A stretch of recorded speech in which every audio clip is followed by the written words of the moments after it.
Vamos a buscar en sus Biblias el libro de Apocalipsis, capítulo 2. Seguimos con esta serie de mensajes que estamos teniendo sobre el libro de Apocalipsis. En esta ocasión vamos a buscar en el capítulo 2, donde ya leímos. Quiero leer nuevamente los versos del 12 al 17. Apocalipsis 2, del 12 al 17. Dice: y escribe al ángel de la iglesia en Pérgamo, el que tiene la espada aguda de dos filos, dice esto: yo conozco tus obras y dónde moras, donde está el trono de Satanás, pero retienes mi nombre y no has negado mi fe, ni aun en los días en que Antipas, mi testigo fiel, fue muerto entre vosotros, donde mora Satanás. Pero tengo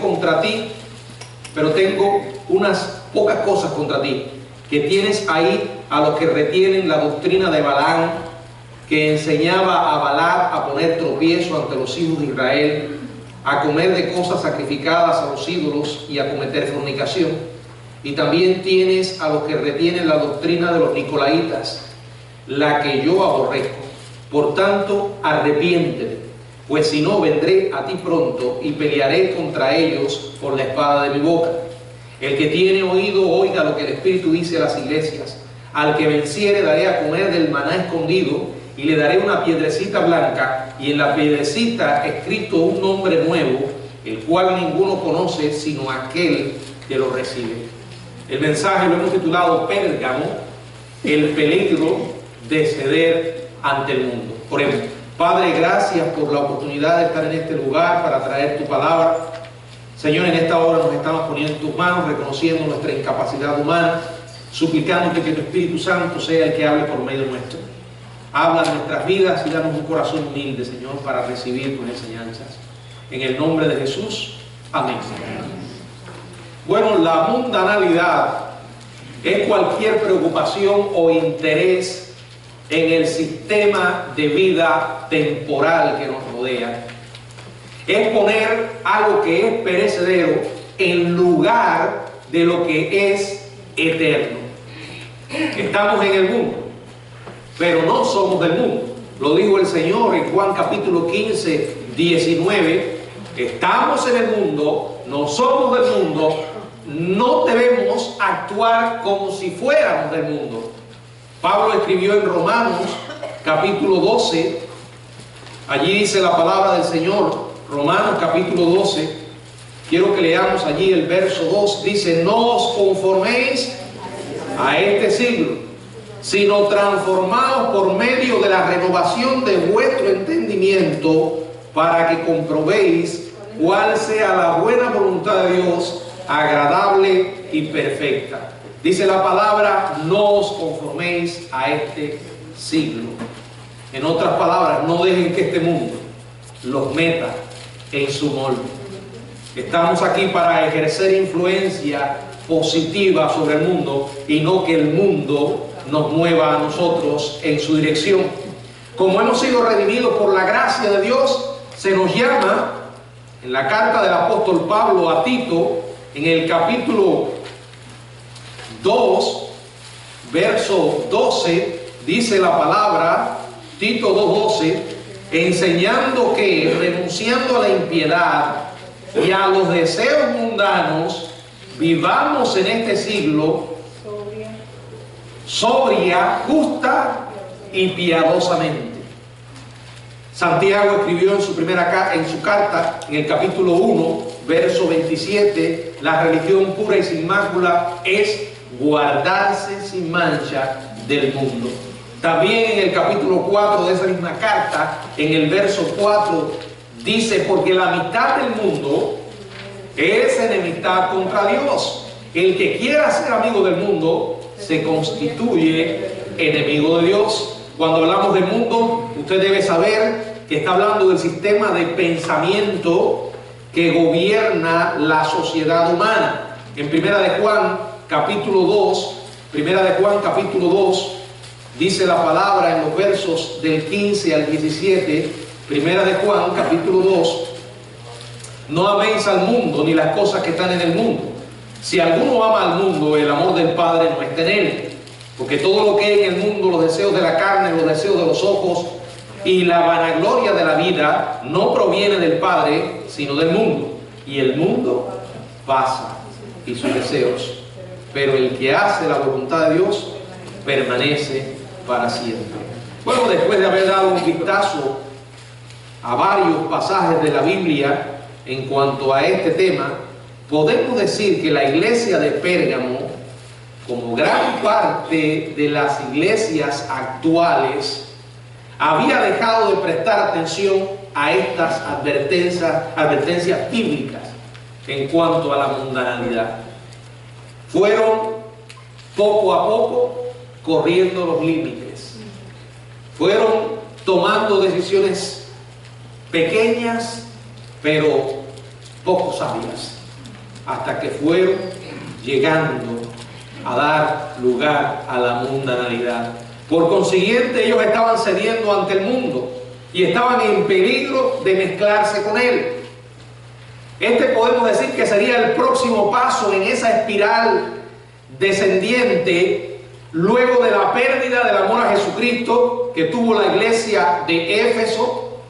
En concordancia con la norma de las 7 iglesias, la de Pérgamo también revela estos 7 aspectos. Vamos a ver en primer lugar el escritor, quién es el autor de esta carta.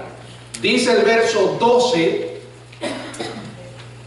Apocalipsis 2:12, dice la palabra: el que tiene la espada aguda de 2 filos, dice esto. ¿Quién es el que tiene la espada aguda de 2 filos?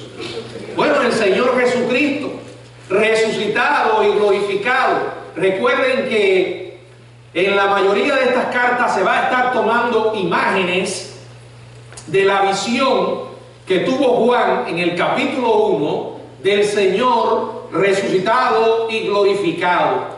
Y en el capítulo 1, verso 16, ya leímos, y volvemos a ver: tenía en su diestra 7 estrellas, de su boca salía una espada aguda de 2 filos. Es el Señor, indudablemente, el autor de esta carta. Ahora, ¿qué es esa espada aguda de 2 filos? La palabra de Dios. No tenemos que buscar mucho. La misma Biblia nos enseña que la palabra de Dios es una espada. En la carta a los Hebreos, en el capítulo 4, verso 12, dice: porque la palabra de Dios es viva y eficaz y más cortante que toda espada de 2 filos. En la carta a los Efesios, en el capítulo 6, verso 17, fíjense que la misma Biblia se interpreta así misma, acomodando, como decimos, lo espiritual con lo espiritual. Unos pasajes nos van explicando otros. En la carta a los Efesios, en el capítulo 6, verso 17, dice la palabra: y tomad el yelmo de la salvación y la espada del Espíritu, que es la palabra de Dios. La espada es la Biblia.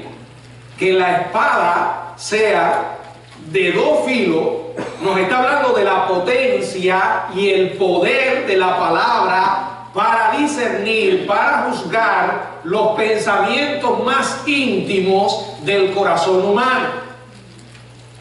Aquí vemos una imagen del Señor como juez, como ejecutor, porque la iglesia de Pérgamo estaba enfrentándose a un juicio inminente. La iglesia de Pérgamo se constituye en un símbolo de muchas iglesias a lo largo de la historia que han caído en el pecado de ceder ante el mundo. En lugar de no conformarse al mundo, se han conformado. Hay iglesias que no tienen ninguna diferencia, los creyentes de manera individual, en su manera de vivir, con aquellos que no conocen a Jesucristo. Es doloroso que la luz haya dejado de ser luz y que la sal haya dejado de ser sal. Porque cuando el Señor usó estos dos elementos, está enseñando que tenemos que ejercer influencia en el mundo que nos rodea. La luz no necesita gritar para que la gente la vea, simplemente tiene que brillar. Donde se enciende una luz, automáticamente todos mirarán en esa dirección. La sal da sabor, pero también es un preservante. En medio de un mundo que cada día se degenera, se corrompe más y más, repito, estamos llamados a ejercer influencia. Sin embargo, muchos han dejado de ser luz y sal. La iglesia de Pérgamo nos recuerda esto. El autor de esta carta es el Señor, el que tiene la espada aguda de dos filos. En segundo lugar, ¿a quién va dirigida esta carta? Dice claramente en el verso 12, la iglesia en Pérgamo. Lo más probable es que esta iglesia fuera fundada durante el ministerio de Pablo en Éfeso. Acuérdense que el evangelio salió de allí y se predicó por toda Asia. Ya hemos leído este versículo en varias ocasiones, Hechos 19:10. De allí salió el evangelio y se extendió por toda Asia.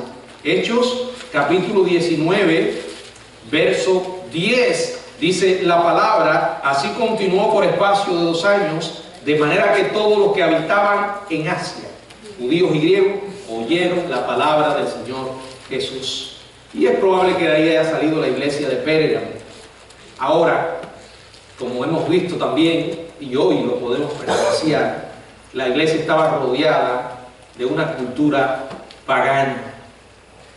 Estaba rodeada y expuesta continuamente a esos atractivos de la cultura pagana. También enfrentó muchas enemistad por parte de los adoradores del emperador que los perseguían. Ahora, ¿dónde estaba esta ciudad? En Pérgamo, lo dice el verso 12. La iglesia estaba en Pérgamo. Para la época en que Juan escribe este libro, Pérgamo había sido la capital de Asia por casi 250 años. Hoy todavía esta ciudad sobrevive como la ciudad turca de Bergama. La enorme biblioteca de Pérgamo, 200.000 volúmenes escritos a mano, era solamente superada por la biblioteca de Alejandría. En realidad, la palabra pergamino se deriva de la palabra Pérgamo. Pérgamo era un importante centro de adoración de las cuatro importantes o principales deidades en el mundo grecorromano. Allí estaba el templo a Atenea, a Esculapio, a Dionisio y a Zeus. Ahora, eclipsando todas estas adoración a estas deidades, estaba la devoción de Pérgamo al culto que se le brindaba al mismo emperador. Piensen en esto. Miren el ambiente en el que estaba la iglesia. Idolatría, paganismo. Ahora, el Señor los elogia, a pesar de que después los va a reprender fuertemente, pero les da un elogio. En el verso 13 dice, yo conozco tus obras. El Señor conoce lo que hacemos y por qué lo hacemos. Nosotros podemos conocer lo que otros hacen, pero no por qué lo hacen, ¿verdad? No podemos saber nada acerca de la motivación, pero Dios sí les dice, yo conozco tus obras y dónde moras.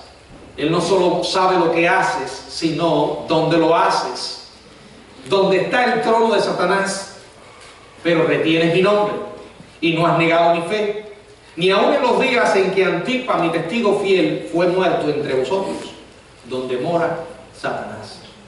Las circunstancias eran adversas, difíciles. Sin embargo, los creyentes de Pérgamo mantuvieron su fe. Los elogia. ¿Por qué? Por seguir reteniendo su nombre. Dice aquí, y aún cuando vivía donde estaba el trono de Satanás. ¿Qué era este trono? Bueno, se han ofrecido muchas sugerencias acerca de lo que era este trono de Satanás. Voy a mencionarle algunas. Por ejemplo, están aquellos que identificaban al trono de Satanás con el altar de Zeus que dominaba la Acrópolis de Pérgamo. Otro con la adoración al del dios Esculapio. Esculapio era el dios de la sanidad y las personas iban de todas partes del mundo hasta Pérgamo en busca de ser sanadas en su altar. Otros señalan el culto de adoración al emperador, que sin duda significaba la más grave amenaza para el cristianismo en Pérgamo. Ahora volvemos a la pregunta: ¿cuál era el trono de Satanás? Yo creo que se le llama así por todo esto que ya mencionamos. No importa cuál haya sido la razón, la realidad es que se justifica ese nombre. Se justifica llamar a Pérgamo la ciudad donde estaba el trono de Satanás, porque allí estaba Zeus, allí estaba Esculapio, allí estaba la adoración al emperador, allí estaba el trono del mismo diablo. Ahora, en medio de esas difíciles y penosas circunstancias, los creyentes siguieron morando allí. Dice: ¿y dónde estás?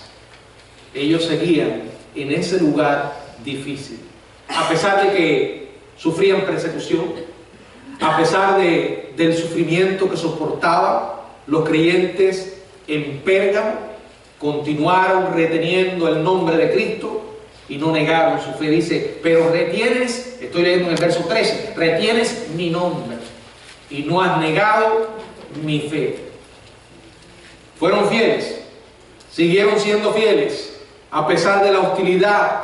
Aún dice que en los días en que Antipas, ¿quién era Antipas?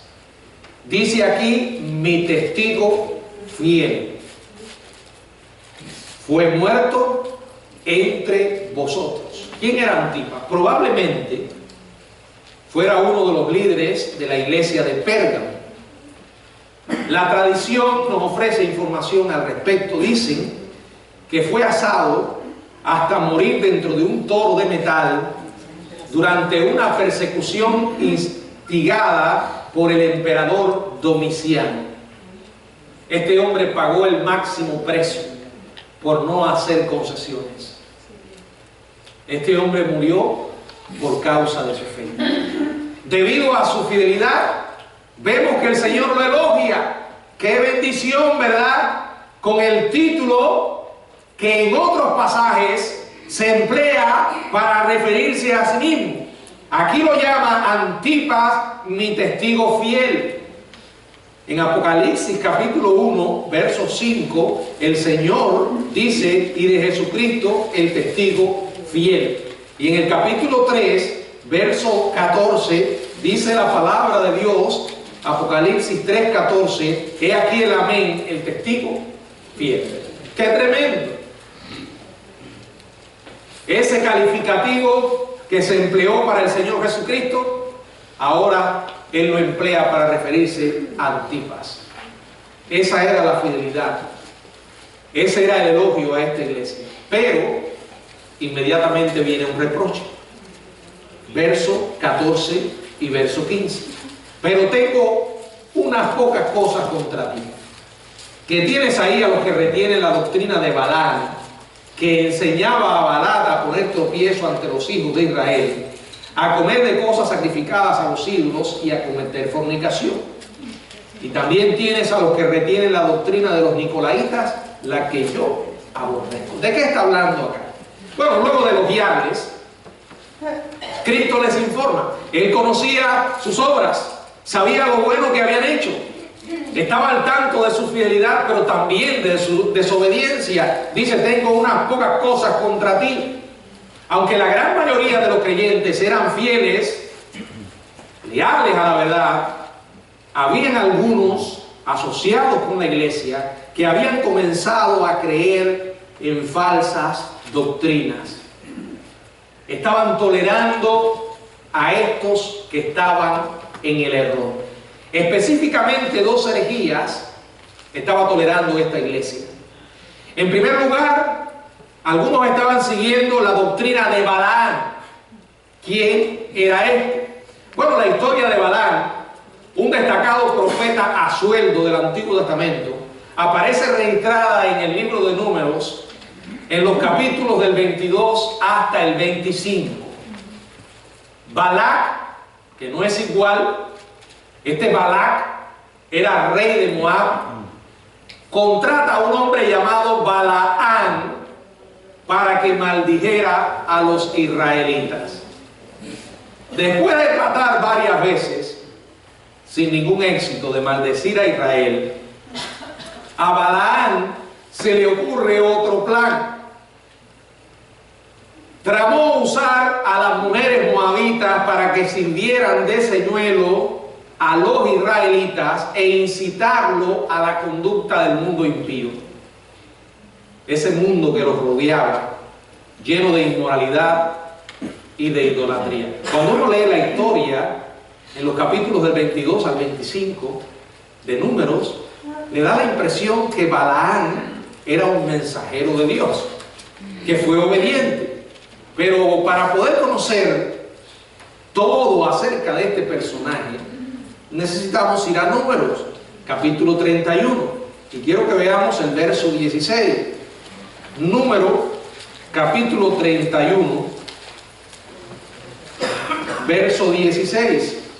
Dice la palabra de Dios: he aquí, por consejo de Balaam, ellas fueron causa de que los hijos de Israel prevaricasen contra Jehová en lo tocante a Baal peor, por lo que hubo mortandad en la congregación de Jehová. El plan de Balaam al final tuvo éxito. Dios intervino y castiga severamente a Israel, exterminando a 24,000. Si vamos al capítulo, se asombraron, ¿verdad? ¿De dónde hemos sacado la idea de que Dios se ríe ante nuestro pecado? ¿De dónde hemos sacado la idea de que Él es indiferente ante nuestra desobediencia? Si eso es lo que pensamos, ¿por qué murió Jesús? Números capítulo 25, verso 9, dice la palabra: y murieron de aquella mortandad 24,000. Al igual que los israelitas, amados hermanos, quienes fueron seducidos por la falsa enseñanza de Balaam, algunos en la iglesia de Pérgamo fueron reducidos o seducidos a mezclarse con el sistema pagano. En Judas, en el verso 10 y verso 11, también podemos leer, Judas 10 y 11, Judas solo tiene un capítulo, pero estos blasfeman de cuantas cosas no conocen, y en lo que por naturaleza conocen se corrompen como animales irracionales. Ay de ellos, porque han seguido el camino de Caín y se lanzaron por el lucro en el error de Balaam y perecieron en la contradicción de Coré. Pero de la misma forma en la que Dios castigó severamente a Israel por tal unión, Él amenazó con hacer lo mismo en este pasaje.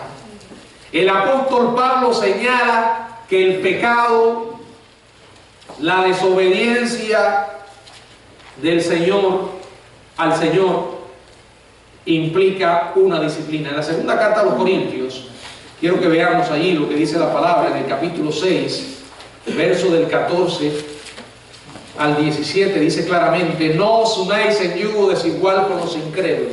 ¿Qué quiere decir? Lo que dice, nada más. Porque ¿qué compañerismo tiene la justicia con la injusticia? ¿Y qué comunión la luz con las tinieblas? ¿Y qué concordia Cristo con Belial? ¿O qué parte el creyente con el incrédulo? ¿Y qué acuerdo hay entre el templo de Dios y los ídolos? Porque vosotros sois templo del Dios viviente, como Dios dijo: habitaré y andaré entre ellos y seré su Dios. y ellos serán mi pueblo. Por lo cual, salid del medio de ellos, apartaos, dice el Señor, y no toquéis lo inmundo, y yo os recibiré, y seré para vosotros por padre, y vosotros me seréis hijos e hijas, dice el Señor Todopoderoso. No podemos hacer alianzas con el mundo, hermanos. Hay dos espíritus diferentes. La Biblia es clara.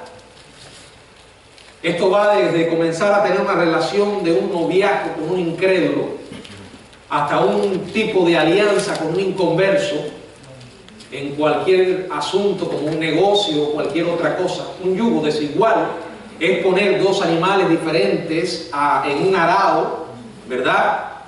Es como querer poner un buey con un asno. No funciona, y eso es lo que nos está diciendo la palabra.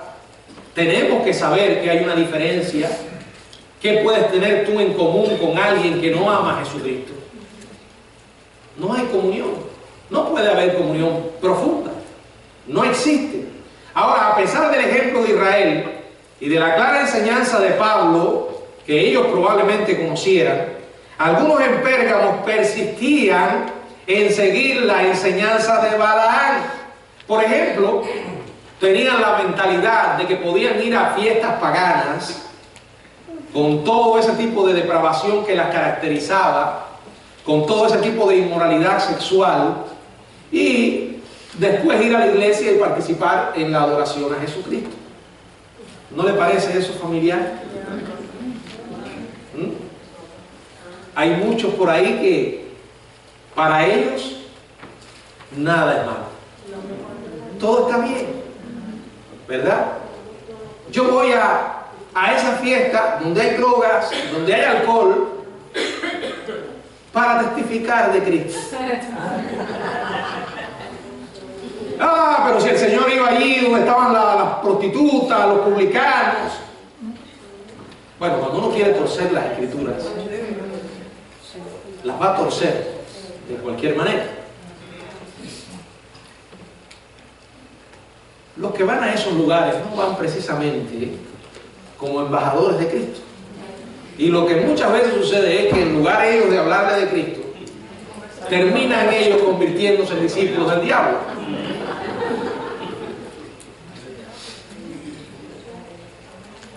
Dice la palabra que todo me es lícito, mas no todo conviene. Hay decisiones que no son sabias. Si tú sabes que vas a ir a un lugar donde te vas a meter en problemas, no vayas. ¿Qué haces allí? Pero es que me siento bien. De la única manera que te puedes sentir bien es que en tu vida esté el mismo espíritu que habita en ellos. Así de simple. Si tú eres de los que te sientes bien en esos lugares y en la iglesia vienes, si es que vienes, te quedas dormido, no te interesa el sermón, entonces lo que tienes que preguntarte es: ¿qué espíritu habita en mí? Porque si tu comunión es con el mundo y no con Jesucristo, tenemos que aprender a decir que no. Oh, pero me van a mirar. No importa cómo te miren. La pregunta es cómo te mira el Señor. Allí estaba la mentalidad de que ellos podían ir a las fiestas paganas con toda la depravación, con toda la inmoralidad, y después venir a la iglesia, adorar al Señor, levantar las manos, decir amén, aleluya. ¿Cómo es posible? ¿Cómo es posible? No importa que los otros cristianos no te vean. No importa que el pastor no se entere o tus padres. El Señor lo sabe. ¿Sigues pensando que no tiene importancia? Apréndete de memoria esta carta. Lee. Quiero leer nuevamente lo que dice Santiago en el capítulo 4, verso 4. Dice claramente la palabra: oh almas adúlteras, ¿no sabéis que la amistad del mundo es enemistad contra Dios? Cualquiera pues que se quiera ser amigo del mundo se constituye enemigo de Dios. Ahora, esto no significa que tú no vas a relacionarte con las personas. Esto no significa que tú no vas a hablar con los incrédulos, sino de qué manera puedes predicarle de Cristo. Esto lo que está diciendo es que tú no abraces sus prácticas, que tú no asimiles su manera de pensar, que tú dejes que sea el Señor el que te guíe y que tu mente tenga el filtro de la palabra de Dios. Porque constantemente estás siendo expuesto a un sistema de pensamiento que sale del mismo infierno y que te va a llegar de todas maneras por todos los medios posibles: el internet, las computadoras, las novelas, las revistas, las películas. Todo está diseñado para envenenar tu mente. Ahora, imagine por un momento que usted sea de los que se pasa la vida recibiendo todo ese veneno y no tienes absolutamente nada para contrarrestar. ¿Por qué? Porque la Biblia es un libro aburrido. Es aburrido. Yo no tengo tiempo para leer la Biblia. ¿Ah, no? ¿Y tienes tiempo para ver todas estas cosas?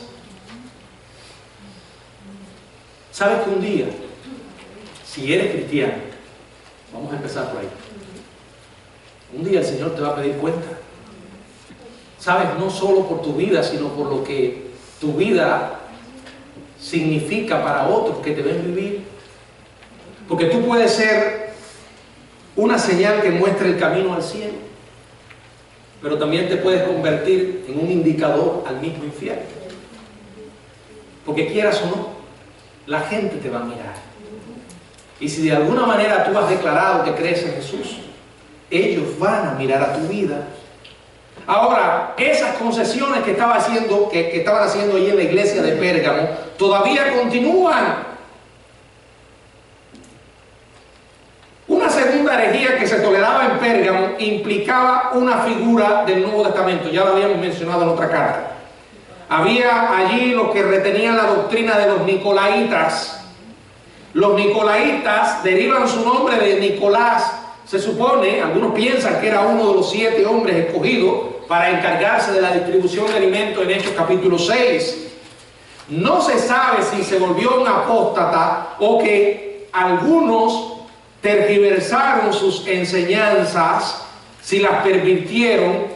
La realidad es que al parecer algunos abusaban de la enseñanza bíblica sobre la gracia o la libertad cristiana.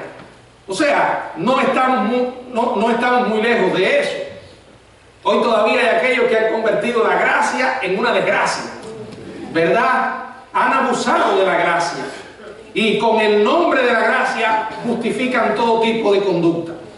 Ahora, si usted piensa diferente, entonces usted es un legalista, ¿verdad? Un religioso. Los nicolaitas también enseñaban que los cristianos podían participar, escuche esto, de orgías paganas. Ellos sedujeron a la iglesia con la inmoralidad y la idolatría. Uno a veces se pregunta, ¿y cómo pudieron llegar a eso? No creo que uno llegue a esas barbaridades de la noche a la mañana. Uno va llegando allí, como dije, tomando decisiones poco sabias. Y cada día se va volviendo insensible a lo malo. Y llega un punto en que lo malo ya no es malo, porque le han salido callos al alma. Se ha endurecido. Eso no tiene importancia, ¿no? Quiero que leas acá lo que dice el verso 16. Por tanto, arrepiéntete, pues si no vendré a ti y pelearé contra ellos con la espada de mi boca. Si no se arrepienten, si no hacen algo, vendré a ti pronto y pelearé contra ellos con la espada de mi boca. La iglesia enfrentó la espada de batalla del juicio de Cristo. Los herejes, por practicar su herejía y su iniquidad, y el resto de la iglesia porque lo estaba tolerando. Hermanos, cada uno de nosotros debe reconocer que el Señor no solo nos ha salvado para llevarnos al cielo, ahí está la consumación de la salvación, pero nos ha dejado aquí para que nosotros, en medio de este mundo, dice la Biblia, resplandezcamos como luminares en medio de una generación maligna y perversa. Pero para esto debemos detectar el mal y no dejarlo en nuestra vida de una manera intencional. Todavía hay quien se jacta y quien habla de las cosas malas que hace. Por ejemplo, en la iglesia de Corinto estaban tolerando el pecado, un hombre culpable de incesto. Y Pablo fue claro allí en la primera carta a los Corintios, en el capítulo 5, quiero que leamos lo que dice la Biblia, primero a los Corintios capítulo 5, versos 6 y verso 7, no es buena vuestra jactancia. ¿No sabéis que un poco de levadura leva toda la masa?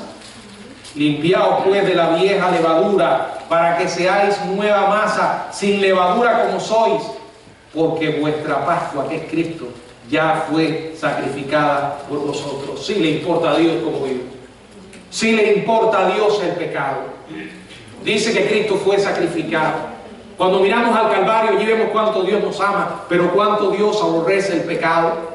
A los creyentes que están en pecado, ellos debían confrontarle con la verdad del Evangelio. El error nunca va a desaparecer ignorándolo, dándole la espalda o haciendo concesiones con él. Y les da un consejo, verso 17: el que tiene oído, oiga lo que el Espíritu dice a las iglesias. Al que venciere, yo daré a comer del maná escondido y le daré una piedrecita blanca, y en la piedrecita escrito un nombre nuevo, el cual ninguno conoce sino aquel que lo recibe. Nuevamente encontramos la misma expresión que está en todas las cartas. La frase, el que tiene oído, oiga lo que el Espíritu dice a las iglesias. Está hablando de oídos espirituales. Si Dios le ha iluminado y estas palabras para usted tienen sentido, entonces obedece. Sí, porque puede suceder que lo que esté escuchando algunos sea algo totalmente extraño, como si estuvieran hablándole en otro idioma. Ahí el punto es que se carece ¿de qué? De oídos espirituales. Si estás entendiendo, si estás escuchando como que es la voz de Dios, es porque Él te ha dado esa capacidad. Préstale atención. Habla del que venciere. Ya hemos dicho quién es el que vence. El que vence es aquel que tiene la fe salvadora, aquel que ha creído en Jesucristo como su Salvador. Dice primera de Juan capítulo 5, versos 4 y 5, porque todo lo que es nacido de Dios vence al mundo, y esta es la victoria que ha vencido al mundo, nuestra fe.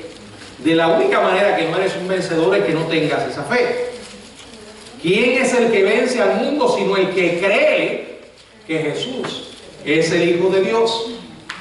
Al que venciere, aquel que ha nacido de nuevo, aquel que tiene la fe salvadora, promete tres cosas. Ahora quiero que piensen algo. Estas tres cosas son maneras alegóricas, metafóricas de decir exactamente lo mismo que ya dijo. Al que venciere. Vamos a ver que lo que va a decir es que a cada uno de los que dé estas cosas es porque son creyentes, o sea, son cristianos. En primer lugar, Él promete darles a comer del maná escondido. ¿Qué era el maná? Bueno, el maná era un pan con sabor a miel, con el que Dios estuvo alimentando a los israelitas el tiempo en el que vagaron en el desierto.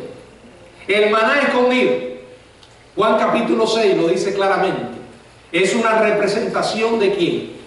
Del Señor Jesucristo, el pan de vida, que dice también en Juan capítulo 6 que descendió del cielo, exactamente igual que el maná. Ahora, Él es el pan, Él es el sustento de la fe, Él es sobre quien descansa la fe, porque la fe victoriosa no es cualquier fe. No se trata tanto de la fe, sino en quién es colocada la fe. La fe salvadora es aquella que descansa únicamente en Jesucristo. Y cuando dice que le daré de comer el maná escondido, es que en Cristo vamos a recibir todas las bendiciones y todos los beneficios de conocerle. Efesios capítulo 1, verso 3 dice: bendito sea el Dios y Padre de nuestro Señor Jesucristo, que nos bendijo con toda bendición espiritual en los lugares celestiales en Cristo Jesús. Está diciendo, ustedes que han creído, van a llegar. Ustedes que comenzaron van a terminar, porque el Señor estará con ustedes. Segundo, la piedrecita blanca. Ha habido muchas especulaciones acerca de lo que significa. Ahora, para poder entender qué era la piedrecita blanca, hay que remontarse a una práctica romana de recompensar con piedrecitas o piedras blancas a aquellos que lograban alcanzar las victorias en las competencias deportivas. Una piedra blanca con el nombre del deportista era el boleto para un banquete especial de premios. Según este punto de vista, Cristo está prometiendo que los vencedores van a entrar en la celebración en el cielo por la victoria eterna. En otras palabras, el pan y la piedrecita señalan al mismo objetivo. Y en tercer lugar, habrá un hombre nuevo, el cual ninguno conoce sino aquel que lo recibe. Como siempre nos encanta especular y llenar los espacios en blanco. No sabemos cuál es el nombre. ¿Cuándo lo sabremos? Cuando lo recibamos.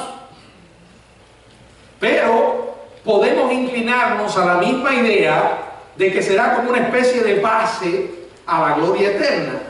Va a reflejar el especial amor y adopción de Dios por cada hijo verdadero. En otras palabras, esto también nos está hablando de lo mismo. Los vencedores van a llegar. A los que llamó, a estos también justificó, a los que justificó. Y dice ahí, los glorificó. El que comenzó en vosotros la buena obra, la perfeccionará hasta el día de Jesucristo.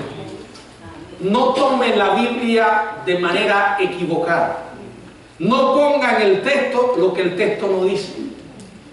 Y acuérdense que para poder entender la verdad de Dios, hay que buscar lo que esa verdad dice en otros lugares.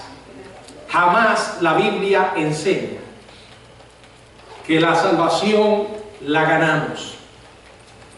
La única razón por la que usted y yo vamos a llegar al cielo se llama Jesús. Por lo que Él hizo, por lo que Él realizó por nosotros. Dice la palabra que no es por obra, es por fe. Ahora, cuando esa fe es verdadera, tenemos una fe victoriosa. Y dice la Biblia que vamos a perseverar y que nuestro nombre no va a ser borrado del libro de la vida.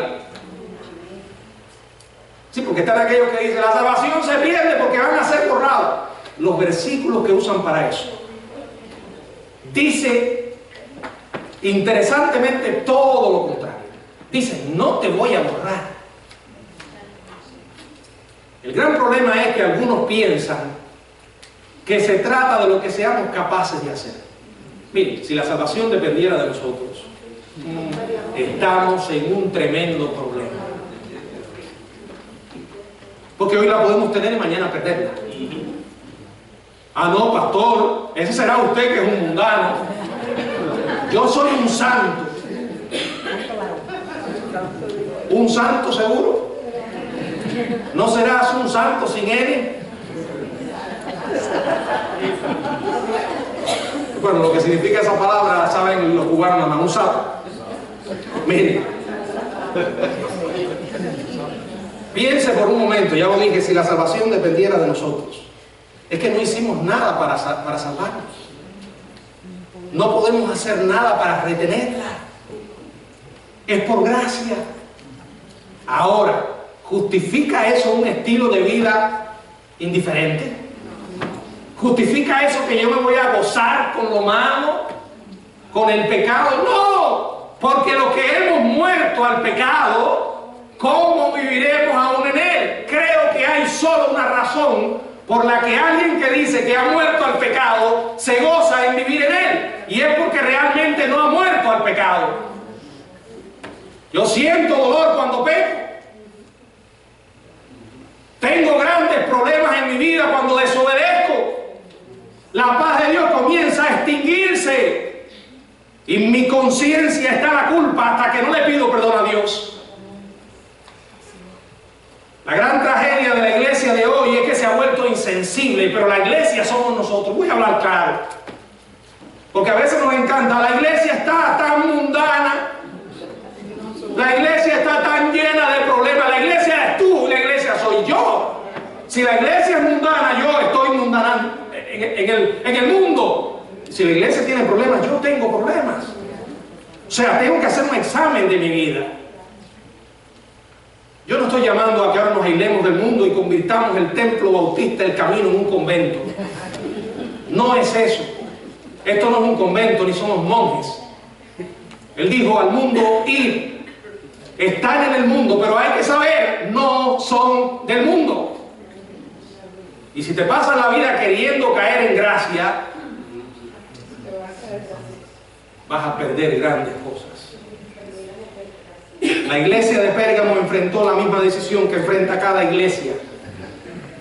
O se arrepentían y recibían la bendición de la vida eterna en la gloria del cielo, o podían no arrepentirse y enfrentar la atemorizante realidad de que el Señor Jesucristo les declarara la guerra. Mantener el camino de las concesiones lleva al final al juicio. ¿Estás seguro de que eres un hijo de Dios?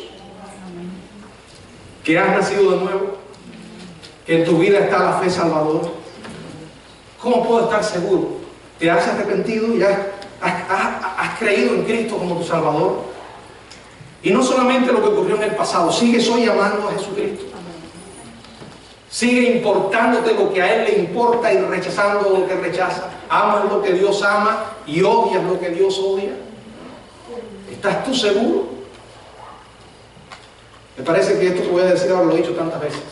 ¿Saben por qué lo he dicho tantas veces? Porque tantas veces ha ocurrido. Cada vez que ocurre una tragedia como la que pasó en Cuba o la que sucedió en la escuela, que por cierto sucede aquí todo el tiempo. Yo siempre digo, esto al menos a mí siempre me recuerda lo frágil que es la vida humana. ¡Qué frágil! ¿Por qué les tocó a ellos? Yo no lo sé. Podría sucedernos a nosotros, puede sucedernos a nosotros, porque un avión no solamente se cae en Cuba. Ahora, lo que sucede es que cuando un avión se cae en Cuba, nadie responde por eso. Ese es el problema. Allí no hay leyes, o leyes verdaderas. Pero en cualquier lugar sucede una tragedia. La pregunta es, ¿estamos preparados para eso? Le voy a decir algo. El hecho de que usted se levante en la mañana y ore y diga, Señor, yo me pongo en tus manos para que tú me cuides. Escuche esto, yo no voy a decir un disparate, le estoy diciendo la realidad. Eso no significa que el Señor en ese momento le va a entregar un salvoconducto que dice, hoy tu día va a ser de maravilla y no te vas a morir de una muerte violenta. Porque en ese avión iban 20 cristianos. En aquella iglesia que sucedió hace unos meses, que fueron masacrados de una manera brutal, porque un loco entró al templo y les disparó allí sin ningún tipo de compasión, también amaban a Dios. Y yo creo que el Señor estaba allí. No entiendo por qué lo permitió, pero sé que ellos estaban allí. O sea, el Señor estaba allí. Yo siempre digo, lo peor que nos puede suceder a nosotros es irnos del mundo, según el mundo, es morirse, y de una manera como esa, porque todo el mundo quiere morirse en su cama, acostarse en la noche y al día siguiente estar en el cielo, pero no. Entonces, pastor, ¿para qué oro? ¿Saben para qué oramos? Para saber que nos está cuidando. Mire, cuando usted va con su hijo y lo cuida, no significa que no lo va a tener que llevar a un médico para que lo inyecte, o no significa que usted no tendrá que dejarle pasar por ciertas experiencias. Ahora, la gran diferencia es que nosotros estamos limitados, pero la diferencia con Dios es que Dios es todopoderoso. Y al final dice la palabra que todo lo que sucede es para el bien de aquellos que le aman. ¿Tienes tú a Jesucristo? ¿Estás preparado para encontrarte con Él? Yo no sé si en esta hora habrá alguien aquí que no lo esté. Este es el momento. Yo te animo a que busques al Señor allí donde estás y le pidas que te perdones. Puedes estar negando a Dios, rechazando la fe.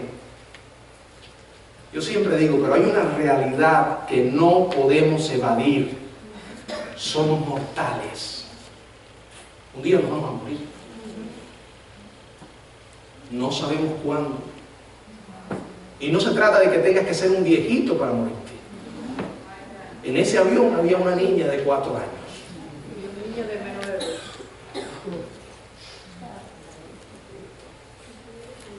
Tienes dos opciones: o das la espalda a esto y lo ignoras y sigues viviendo la dulce vida, entre comillas, hasta que se te acabe el dulce, o enfrentas la realidad de qué vas a hacer con tu vida y poner tu fe en lo que Dios dice que va a pasar.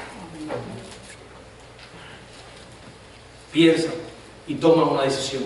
El momento es ahora. Que el Señor bendiga. Amén.